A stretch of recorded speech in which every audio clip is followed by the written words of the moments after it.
Hello viewers, this is Deepak here. हमने last video में हमारा रीट का पेपर किया था, ठीक है। कौन सा वाला किया था? 2016 वाला। उसके बाद कर रहे हैं हम रीट का 2011 वाला पेपर, ठीक है। तो देखिएगा 2011 वाले पेपर में पहला क्वेश्चन है हमारा, क्वेश्चन नंबर 31। कौन सा वर्ण घोष नहीं है? ठीक है, घोष वर्ण के बारे में इसने पूछा है। तो घोष वर्ण कौन से होते हैं? एक तो होंगे अपने सभी स्वर। घोष वर्ण में कौन कौन से आएंगे? सभी स्वर। अब सभी स्वर में कौन से? अ, आ, ई, उ, ए, नहीं, अ, आ, ई, उ और ए, ठीक है। जैसे अ, आ, ई, उ, ए, ठीक है, ये आ जाएंगे आपके। उसके अलावा क्या क्या आएगा? क, च और ट वर्ग का, ठीक है। अभी जैसे अपने वर्ग होते हैं क, च, ट, त और प। इनके वर्ग का तीसरा वर्ण जो होगा वो क्या होगा? घोष होगा। क्या होगा? घोष। तो अगर मैं छ की बात करूं तो छ कौन से वर्ण का? च वर्ण का। तो क्या आएगा? च, छ, ज, झ और य, ठीक है। छ, छ, ज, य। तो छ कौन सा वर्ण है? दूसरा। तो ये कैसा होगा? घोष नहीं होगा। Question number 32। किस शब्द में री स्वर नहीं है? ठीक है, कौन से वाले में री नहीं है? कृपा में है, ये नीचे लगा हुआ है री इस प्रकार से। दृष्टि में है, कृष्ण में है, रिवाज में नहीं है। तो रिवाज में नहीं है, यानी कि फोर्थ ऑप्शन क्या होगा आपका? सही आंसर होगा। देखो, किन ध्वनियों को अनुस्वार कहा जाता है? ठीक है, कौन सी ध्वनियों को अनुस्वार कहा जाता है? स्वर के बाद आने वाली नासिकीय ध्वनियाँ, स्वतंत्र रूप से उच्चारित ध्वनियाँ, स्वर के साथ आने वाली ध्वनियाँ, या व्यंजन के बाद में आने वाली ध्वनियाँ, ठीक है। तो इसने पूछा है कि कौन सी वाली अनुस्वार होगी। तो फर्स्ट वाली अनुस्वार होगी यहाँ पर, स्वर के बाद आने वाली जो नासिकीय ध्वनियाँ होती है। स्वर के बाद आने वाली जो नासिकीय ध्वनियाँ होती है उनको क्या कहा जाता है? अनुस्वार, ठीक है। और अनुस्वार व अनुनासिक ध्वनियों को अयोगवाही कहते हैं। जैसे ये तो होती है अनुस्वार और ये होती है अनुनासिक। इन दोनों ध्वनियों को हम क्या कहते हैं? अयोगवाह भी कहते हैं। अयोगवाह भी कहते हैं, ठीक है, अयोगवाह भी कहते हैं। तो क्या जाएगा यहाँ पे? ऑप्शन नंबर 1 सही आंसर होगा। क्वेश्चन नंबर 34 देखिए, किस शब्द में गुण संधि है? इन चारों में से गुण संधि कौन से वाले में होगी? यहाँ पे इसने पूछा है, ठीक है। तो पहली बात तो गुण संधि कहते किसे हैं? गुण संधि में होता क्या है? गुण संधि में होता यह है कि अ या आ के बाद दोनों में से कोई एक हो, ठीक है। इसके बाद यदि ई, उ या री, इन तीनों में से कोई एक वर्ण आए, ठीक है। तो ई को तो क्या हो जाता है? ए, उ, अ प्लस उ क्या हो जाता है आपका? ओ, और अ या आ में री क्या हो जाता है? अर, ठीक है। ये परिवर्तन होते हैं तो कौन सी संधि होगी आपकी? गुण संधि। अब सिंधुर्मी का अगर आप संधि विच्छेद करोगे तो क्या आएगा? सिंधु प्लस उर्मी, तो सिंधु। तो फर्स्ट पहले शब्द के अंत में क्या आ रहा है? उ आ रहा है, जबकि यहाँ क्या आना चाहिए? अ और आ। नारीश्वर, नारी प्लस ईश्वर, इसमें भी ई आ रहा है, ये भी नहीं होगा। भारतेंदु, भरत प्लस इंदु या भारत प्लस इंदु, ठीक है, भारत प्लस इंदु आएगा। तो भारत प्लस इंदु में अंत में क्या आ रहा है? अ आ रहा है पहले वाले पद में। और इसमें लोकेश्वर में लोक प्लस ईश्वर, लोक प्लस ऐश्वर्य, ठीक है। लेकिन यहाँ पे क्या रही? डबल मात्रा। तो डबल मात्रा यहाँ छोटे हैं सब, ए छोटा है, ओ छोटा है, अर भी छोटा है, तो डबल मात्रा तो आएगी नहीं, ठीक है। तो ये क्या आएगा? भारतेंदु। तो इसमें संधि विच्छेद क्या होगा? भारत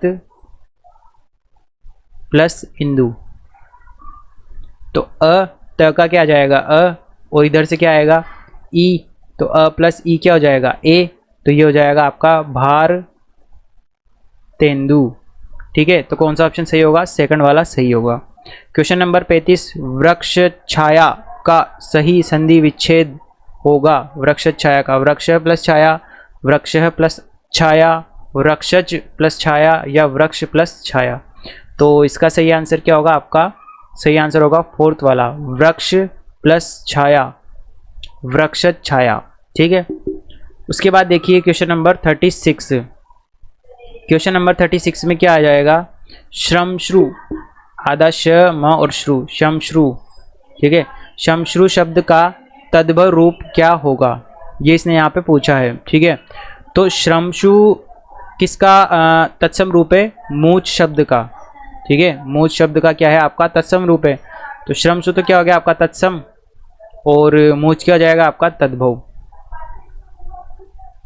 ठीक है, तो तद्भव रूप क्या जाएगा, मूच। विपरीत अर्थ का बोध कराने वाले शब्द को कहते हैं, विपरीत अर्थ का बोध कौन कराएगा आपका, विलोम शब्द।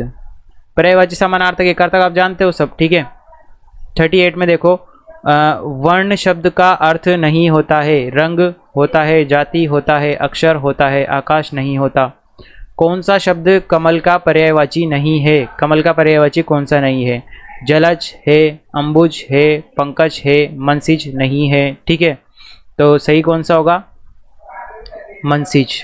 और अगर कमल के पर्यायवाची अगर आप देखोगे तो इसके अलावा कौन कौन से होते हैं, जलज है, सरोज है, पंकज है, नीरज है, अरविंद, पदम, कुंज, अंबुज, सरसिज, नलिन, राजीव, पुंडरीक, इंदिवर, पुष्कर। ठीक है, ये सब किसके हैं आपके कमल के। एक बार लिख देता हूँ मैं आपके लिए, जैसे जलज, अंबुज, पंकज तो इसने लिख रखा है। ठीक है, इसके अलावा क्या क्या है, एक तो सरोज है, सरोज ध्यान रख सकते हो आप, जो आपको ध्यान ना हो।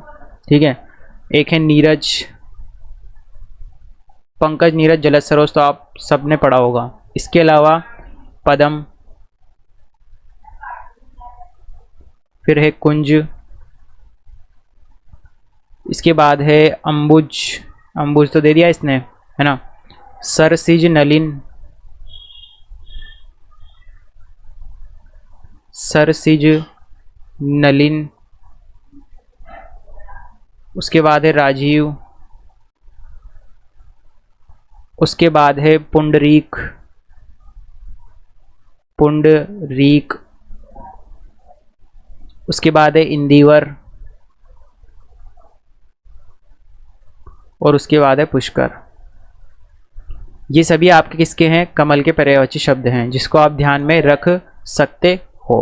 देखो अगला क्वेश्चन है हमारा क्वेश्चन नंबर 40। क्वेश्चन नंबर 40 में इसने पूछा है, जिसका मन व ध्यान दूसरी तरफ हो के लिए एक शब्द होगा।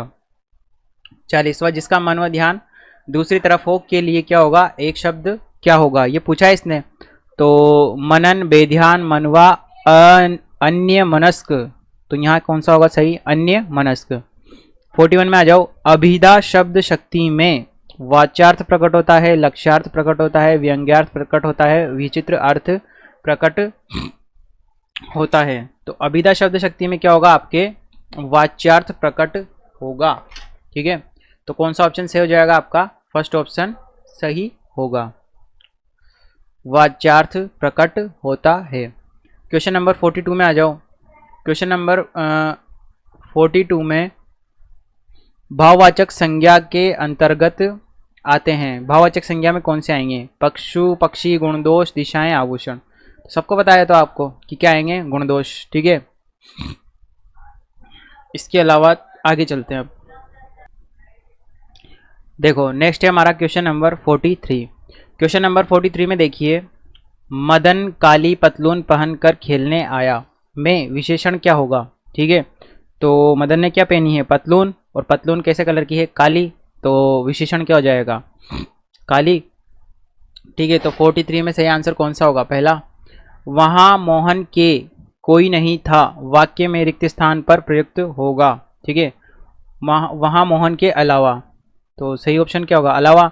हमें सफलता मिलने तक प्रयास करना चाहिए, इस वाक्य में तक, सफलता मिलने तक, तो यहाँ पे तक किसको रिप्रेजेंट कर रहा है। ठीक है, समुच्चय बोधक अव्यय, क्रिया विशेषण अव्यय, संबंध बोधक, सॉरी क्रिया विशेषण अव्यय नहीं, क्रिया विशेषण, संबंध बोधक अव्यय या विस्मयादि बोधक अव्यय।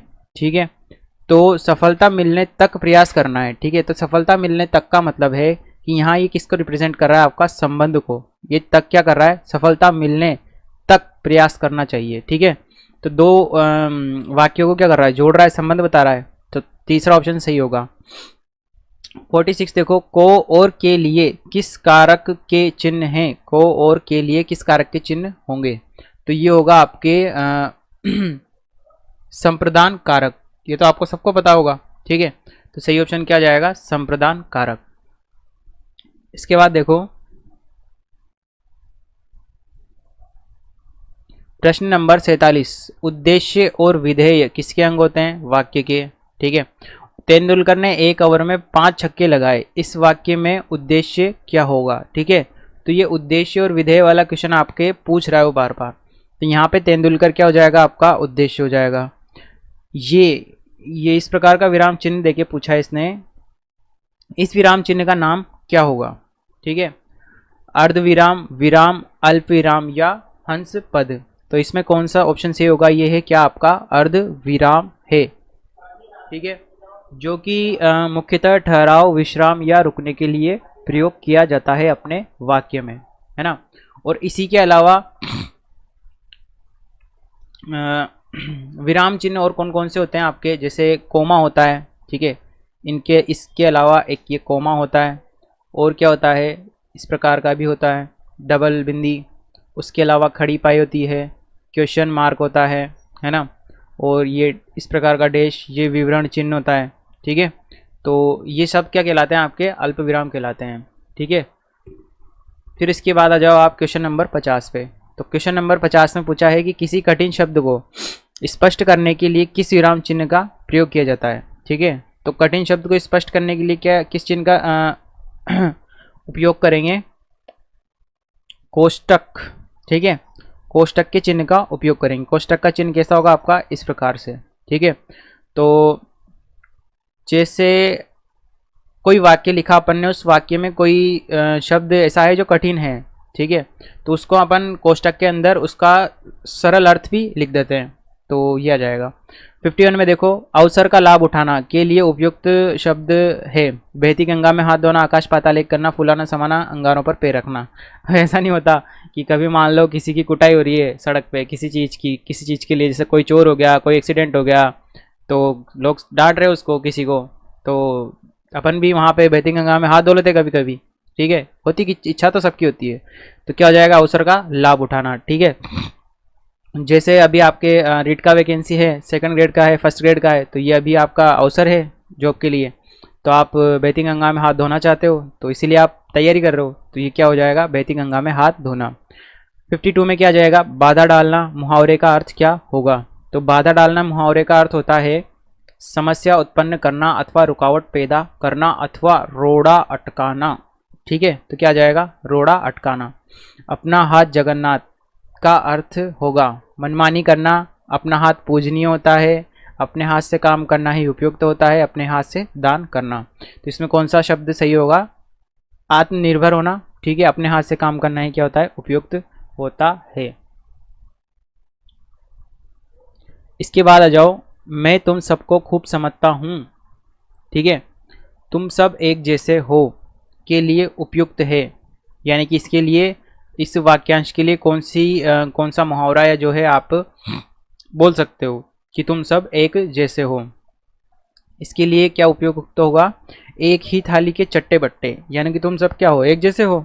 अधिसूचना का प्रकाशन कहाँ होता है, अधिसूचना का प्रकाशन कहाँ होता है, राजपत्र गजट पर, समाचार पत्र पर, सूचना पट पर, या इनमें से कोई नहीं। तो गजटों या राजपत्रों के लिए अधिसूचना का प्रकाशन किया जाता है, ठीक है। तो 55 में क्या जाएगा, फर्स्ट। निविदा सूचना का उद्देश्य क्या होता है, सामान की आपूर्ति, सामान की नीलामी और निर्माण कार्य, या उपरोक्त सभी। तो इसमें क्या जाएगा आपका, उपरोक्त सभी, यानी कि निविदा का मतलब ये होता है, आपके न्यूज़पेपर में देखा होगा आपने निविदा, कि किसी भी सामान के लिए उसको बेचना है, सरकारी सामान होता है सरकारी कार्यालय में, ठीक है, या फिर कोई कार्य होता है करवाना होता है गवर्नमेंट को, तो उसके लिए निविदाएं निकाली जाती है। नेक्स्ट है आपका क्वेश्चन नंबर 57, किसी कार्यालय द्वारा एक साथ अनेक प्रेषितियों को भेजा जाने वाला शासकीय पत्र, ज्ञापन या आदेश क्या कहलाता है, परिपत्र, विज्ञापन, अधिसूचना या आवेदन। तो ये क्या कहलाएगा आपका, परिपत्र कहलाएगा। वही पद्य आ गया, कुसंग का ज्वर सबसे भयानक होता है, यह केवल नीति और सद्वृत्ति का ही नाश नहीं करता बल्कि बुद्धि का भी क्या करता है, क्षय कर देता है। किसी युवा पुरुष की संगति यदि बुरी होगी तो वह उसके पैरों में बंधी चक्की के समान होगी, जो उसे दिन रात अवनति के गड्ढे में गिराती जाएगी, और यदि अच्छी होगी तो सहारा देने वाले बाहु के समान होगी, जो उसे निरंतर उन्नति की ओर क्या करेगी, उठाती जाएगी। तो क्वेश्चन है इस पे, इस गद्यांश का शीर्षक क्या होना चाहिए, कुसंग की महत्ता, अच्छी संगति, संगति या युवा पुरुष। ठीक है, तो इसका सही आंसर क्या होगा, तीसरा, संगति। ठीक है, 59 में है कुसंग का अर्थ क्या होगा। कुसंग का अर्थ क्या होता है, तो कुसंग का अर्थ इसने 4 दे रखे हैं, कुशल साथी, कक्षा के साथी, संगति के साथी या बुरी संगति। तो सबको पता है आपको, तो इसका क्या आ जाएगा, बुरी संगति। क्वेश्चन नंबर 60, इस गद्यांश का केंद्रीय भाव, संगति का महत्व, युवा पुरुष, नीति और सद्वृत्ति और उन्नति। तो इसमें क्या आ जाएगा, केंद्रीय महत्व, सेंट्रल टेंडेंसी, संगति का महत्व। ठीक है, अब अगले वीडियो से, ये तो आपके यहाँ तक 3 पेपर हो चुके रीट के, अब इसके बाद हम यूपी टेट के पेपर को लेंगे। यूपी टेट के पेपर में कुछ क्वेश्चंस जो हैं आपको आउट ऑफ सिलेबस लगेंगे इस अपने वाले सिलेबस से। ठीक है, तो उन पे ज़्यादा ध्यान मत देना, और उसके अलावा जो क्वेश्चन है जो अपने सिलेबस में है और वहाँ पे पूछे गए हैं, तो वो अपन से यहाँ पे भी पूछे जा सकते हैं। ठीक है, तो मिलते हैं नेक्स्ट वीडियो में, बाय।